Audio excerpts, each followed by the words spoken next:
এই সংস্কার কমিশনের যারা মাননীয় চেয়ারম্যান তারা আমার দুপাশে আছেন, তারা এবং তাদের সহকর্মীরা যারা এই কমিশনের সদস্য ছিলেন, তারা যথাসাধ্য চেষ্টা করেছেন সংস্কারটা যেন এমন ভাবে হয় ভবিষ্যতের প্রজন্মরা আমাদের প্রতি কৃতজ্ঞতা প্রকাশ করতে পারে। আইনগুলো ঠিক করে নিয়েছিলেন বলেই আজকে আমরা মজবুত কাঠামো তৈরি করতে পেরেছি, যার উপরে ভিত্তি করে আমরা দেশ গড়ার কাজে নেমেছি। কাজে ওনারা যে সমস্ত জিনিস প্রস্তাব করবেন এবং করেছেন সেগুলো ওনাদের অভিজ্ঞতা এবং ওনাদের পাণ্ডিত্য এবং ওনাদের আলাপ আলোচনার মাধ্যমে তারা যা গ্রহণ করতে পেরেছেন সেটা ওনারা তুলে ধরেছেন। এবং তাদের সবাইকে আজকে যারা উপস্থিত আছেন তাদেরকে ধন্যবাদ জানাই, এবং যারা আজকে উপস্থিত নাই তাদের সদস্যবৃন্দ তাদেরকে আমরা ধন্যবাদ জানাই এই কষ্টটুকু করার জন্য। আমাদের কাজ হলো এগুলো কতটুকু আমরা গ্রহণ করব, কত দ্রুত গ্রহণ করব, কিভাবে অগ্রসর হব। তো সেটা তো ওনাদের যে অভিজ্ঞতা তার উপরে ভিত্তি করে রচনা করা। এখন আপনাদের অভিজ্ঞতা এবং আপনারা যেহেতু জনগণের নেতা, রাজনৈতিক দলের নেতা, আপনাদেরকে প্রতিনিয়ত এই আইনগুলো, নিয়মগুলো, প্রতিষ্ঠানগুলোর সঙ্গে মোকাবেলা করতে হবে। সেই জন্য ওনাদের এগুলো আপনাদের সামনে দেওয়া হবে আজকে আলোচনা শুরু করার জন্য। আলোচনাটা একাডেমিক আলোচনা না, বাস্তব আলোচনা, যে কোনটা আমরা কাজে লাগাতে পারবো, কোনটা লাগবে, কোনটা লাগবে না, কিভাবে সংশোধন করলে ভালো হবে ইত্যাদি আলোচনা। ওই স্বপ্ন, যে স্বপ্ন আমরা এমন ভাবে মজবুত ভাবে আইনগুলো বানাবো যে সবাই মেনে চলবে, এবং মেনে চলার মাধ্যমে আমরা একটা সুন্দর সমাজ, সুন্দর রাষ্ট্র গঠন করতে পারবো। সে উদ্দেশ্যেই আজকে বসা, এবং কিভাবে এই আলাপটা চলবে, সংলাপটা চলবে সে সম্বন্ধে একটু ধারণা দেবেন প্রফেসর আলী রিয়াজ। এটাকে কেন্দ্র করে আমরা আরেকটা ছোট কমিশন করেছি এই 6 জনকে নিয়ে, এবং আমাকে শুধু তার মধ্যে ঢুকিয়ে ঐকমত্য প্রতিষ্ঠা কমিশন। একটা ঐক্যমত্য আনা, সবাইকে মিলিয়ে, কারোর উপর চাপিয়ে দেওয়ার জন্য না। গুরুত্বটা আমরা সবাই বুঝি, এটা নিয়ে কাউকে কিছু বোঝাতে হবে, কিন্তু আমাদের গ্রহণ করতে হবে, কাজে লাগাতে হবে। এবং আজকের দিনটা একটা যে দ্বিতীয় পর্বে শুরু করছে, এটা প্রচন্ড সুযোগ এই জন্যই যে আমরা এমন পর্যায়ে আছি এখন, আমাদের মধ্যে ঐক্যমত সৃষ্টি হলে আমরা সেগুলো কাজে লাগাতে পারি, এবং এবার কাজে লাগালে সেটা বংশ প্রজন্ম পরম্পরা সেটা চলতে থাকে, এবং একটা সুন্দর দেশ আমরা পাবো। এই ভাবনা থেকেই আমরা এগুলো গ্রহণ করব। সেই আলোচনাটা কত মসৃণ হবে, সুন্দর হবে, সেটা আপনারা স্থির করবেন।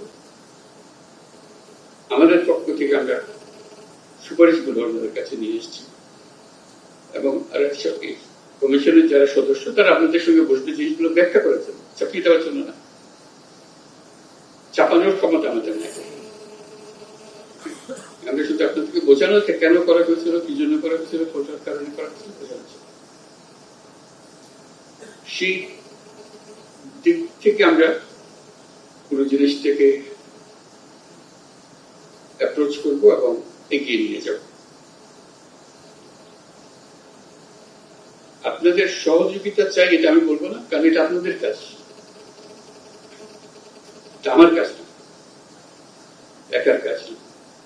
যেহেতু আপনারা জনগণের প্রতিনিধিত্ব করেন, আপনাদেরকে বলতে হবে সমাজের কাঠামো কোন কোনকে কি করতে হবে, কিভাবে করতে হবে। কোনটা এক্ষুনি করা যাবে যদি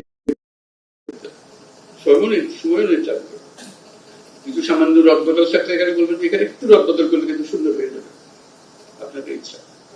আমরা শুধু সাচিবিক কাজগুলো আপনাদের করে দিলাম, আপনাদের সহায়তা দেব ব্যাখ্যা করার জন্য, ব্যাখ্যা দেওয়ার জন্য।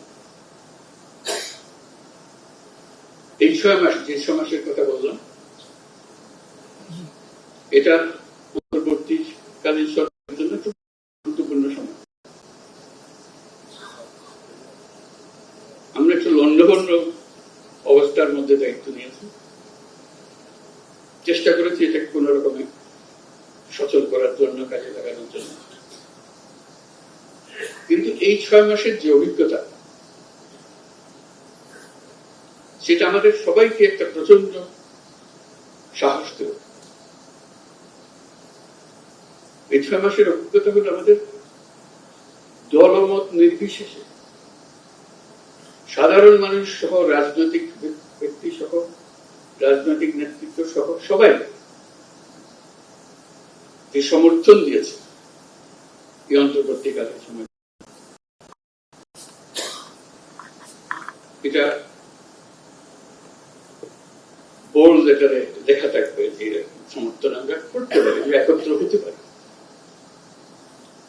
আমাদের মধ্যে অনেক তর্ক বিতর্ক করা, দূরত্ব সৃষ্টি করার হয়তো প্রবণতা আছে, কিন্তু এই একটি জায়গায় আমরা এখনো এক আছি এবং আগামীতে আমরা এক থাকবো, সে বিশ্বাস আমার আছে।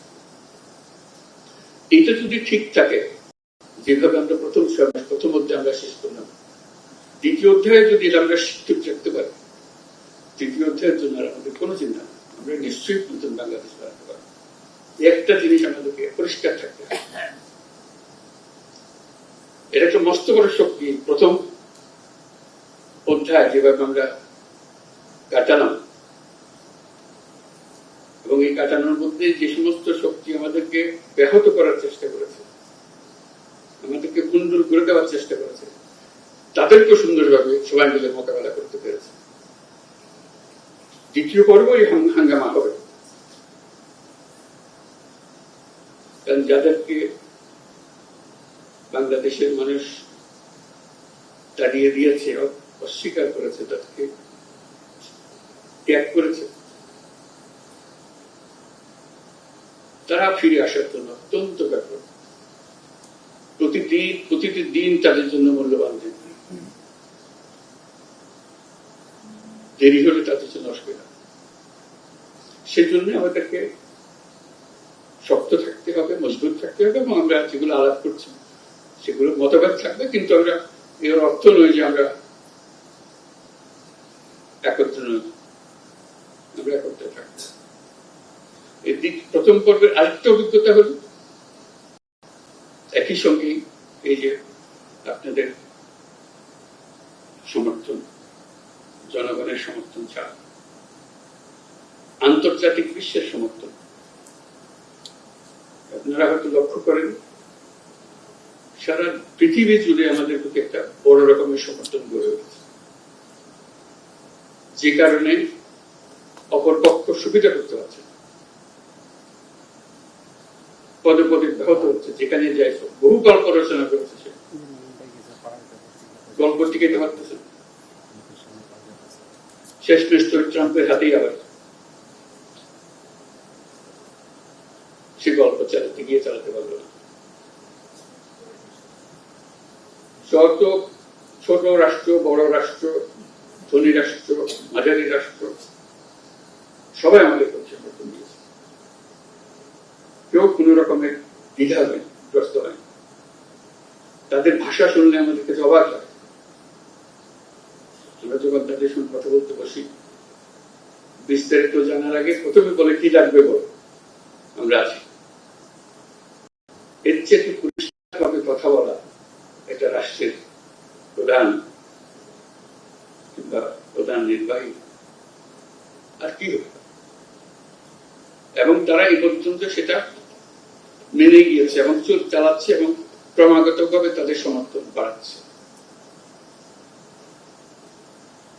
আমাদের এই যে দুই সমর্থন, আভ্যন্তরীণ একটা সমর্থন, আন্তর্জাতিক একটা সমর্থন, এই দুই সমর্থনের ভেতর দিয়ে আমরা যদি এই নতুন বাংলাদেশ গড়তে না পারে, এটা আমাদের কপালের দোষ বোঝায় ছাড়া কি বলব। আমরা এই সুযোগ ছাড়তে চাই না। আন্তর্জাতিক মহলও আমাদেরকে জিজ্ঞেস করে, তোমাদের অর্থনৈতিক দিক থেকে আমরা সাহায্য করতে পারি, কিন্তু সংস্কারের ব্যাপারে তো আমরা সাহায্য করতে পারবো না, তোমাদেরকে করতে হবে। এই জন্য যেটা মনে করিয়ে দেয় যে তোমাদের এই সংস্কারটা দরকার, তা না হলে এই যে পরিবর্তন টিকে রাখা যাবে না। আবার কয়দিন পরে আরেক মহাক্ষমতার সাথে আরেকজন একদিকে এগিয়ে যাবে, দণ্ডবন্ধ করে দেবে। আমাদের জন আন্তর্জাতিক মহলের সমর্থন এবং সহায়তা এবং শুভেচ্ছা, এটা আমাদের জন্য মস্ত বড় সম্পদ। শুধু ভাবা যত রকমের সাহায্য লাগে, আমরা তাদেরকে বহু রকমের স্বপ্নের কথা বলেছি, এই করতে চাই, এই করতে চাই। তাদের জবাব হলো যে আমাদের তো কোনো অসুবিধা নেই, তোমরা করতে পারলে আমরা আছি তোমাদের সাথে। কোন কোন রাষ্ট্র যারা খুব শক্তিমান রাষ্ট্র এমনও বলেছে এই কাজটা করার জন্য তোমরা যদি মনে করো একজন স্পেশাল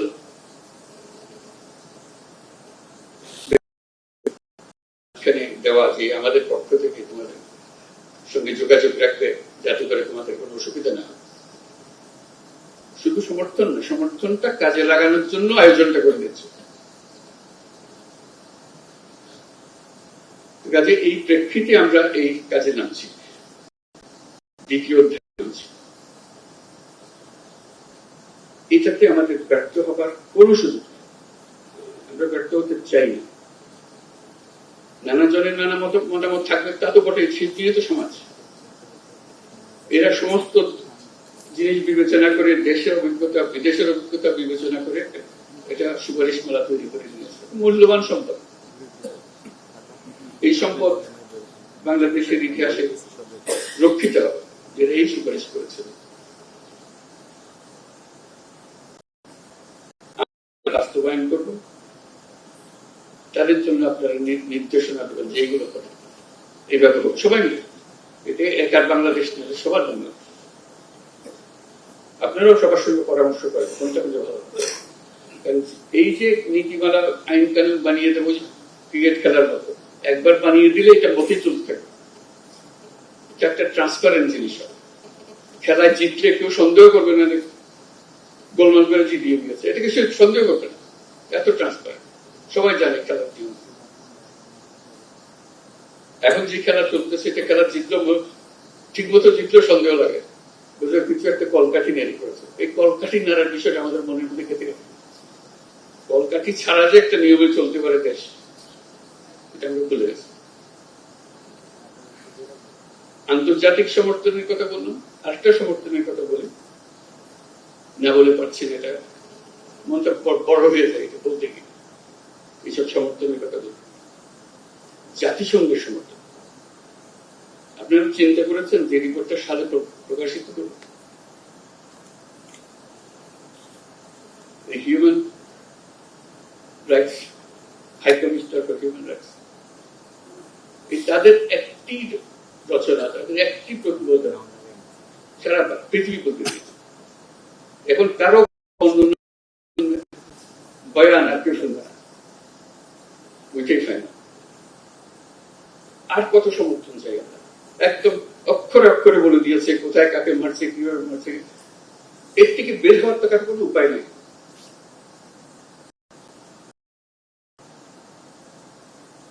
বাংলাদেশকে ঘিরে যে অপপ্রচার চলছিল, এক প্রতিবেদনে সমস্ত সমাপ্ত। বলতে পারবে কিন্তু কোন আওয়াজ বেরোবে না।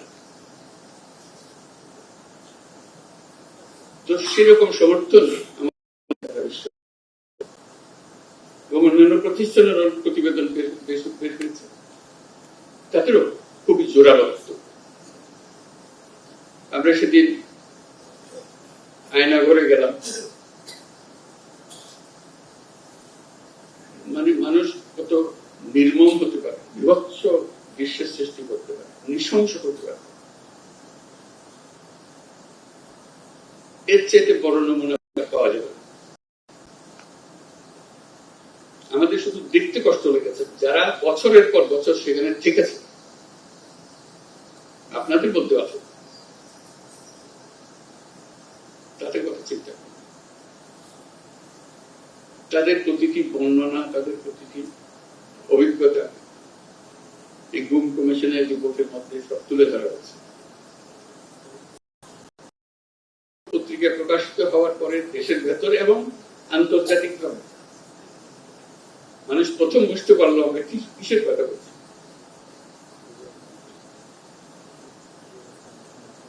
আমরা কোথা থেকে এসেছি। কাজে আমাদের প্রথম পর্বের এই সম্পদ নিয়ে আমরা দ্বিতীয় পর্বে আসলাম।